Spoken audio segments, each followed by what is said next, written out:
Hemorrhoidal disease is a physical manifestation of systemic pelvic disuse and venous stagnation within the female anatomy. This diagram shows the interconnected baseline of the pelvic environment. The venous drainage system is shared. The vessels supplying the rectum, the vaginal canal, and the uterus all feed into the exact same vascular network. Because these structures are directly linked, congestion or pressure in one zone has an immediate impact on the health of the others. This chart details the mechanical cascade destroying these vessels. Descending intra-abdominal pressure pushes violently downward, overstretching fragile perianal connective tissue fascia. Deprived of structural backup, veins engorge with fluid. Surrounding skeletal muscles reflexively spasm, clamping down on the swollen node, trapping venous blood inside. This combination of mechanical stretching and reflexive muscular clamping is the anatomical root of hemorrhoidal pain and tissue degradation. The mechanical pressure that drives this damage often begins with simple environment and habit. Workplace constraints and social anxieties frequently dictate when we respond to our bowel signals. When the natural urge to defecate is repeatedly suppressed, the rectum acts as a long-term storage vault rather than a transit channel. As fecal matter pools and expands the rectal walls over long periods, the local stretch receptors undergo a process of desensitization. This creates an intestinal blind spot. The brain stops recognizing the presence of waste and ceases sending the natural peristaltic signals required for movement.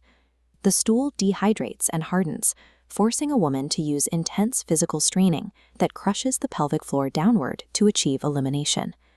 By ignoring these subtle neurological signals to avoid social discomfort, we manufacture the mechanical overload that destroys perianal tissue. There is a second, often overlooked catalyst for vascular stagnation: the physiological impact of unfulfilled sexual arousal. This logic chart illustrates the initial phase of sexual excitement. An immense volume of arterial blood rushes into the pelvic cavity, creating high vascular tension in the vaginal walls, clitoral bulbs, and the anorectal plexuses. When climax is achieved, the rapid, rhythmic contractions of a pelvic floor muscles act as a natural pump. This flushes the pooled blood back into systemic circulation, instantly clearing the pelvic cavity. The orgasmic disparity occurs when this vascular system is subjected to high arousal without a following muscular release. The absence of muscular recoil leaves that arterial blood trapped in the pelvis. It pools in the vaginal and hemorrhoidal veins for hours, stretching the thin vascular walls under sustained pressure. Over time, this chronic congestion weakens the venous valves and serves as a direct trigger for hemorrhoidal flare-ups. Reversing this congestion requires intimate gymnastics, a neurovascular intervention designed to restructure pelvic pressure gradients. The traffic light protocol trains a woman to mentally isolate her posterior pelvic floor from the anterior structures.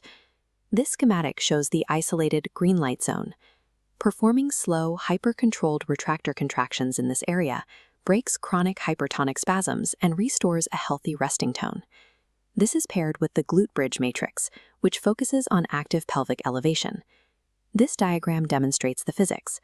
Performing pelvic contractions while the hips are elevated above the heart uses gravity to drain stagnant venous blood out of the hemorrhoidal plexus and back toward the central circulatory system. These interventions manually pump out trapped blood and re-educate the anorectal muscles to support, rather than strangle, the venous network.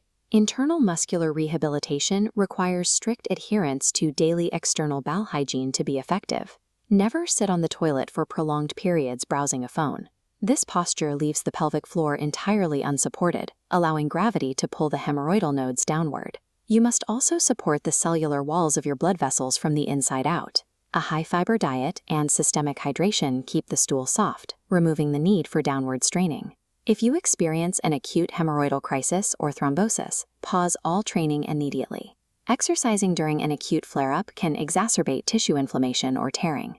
Respecting neurological signals and rebuilding vascular elasticity eliminates chronic pelvic congestion, restoring the anatomical stability required for long-term pelvic health. Discover the secrets to nurturing your lifestyle and love style at Wish for Love. The electronic version of all chapters from the full book She WHO AWAKENS by Alina Chamberlain can be found at wishforlove.org.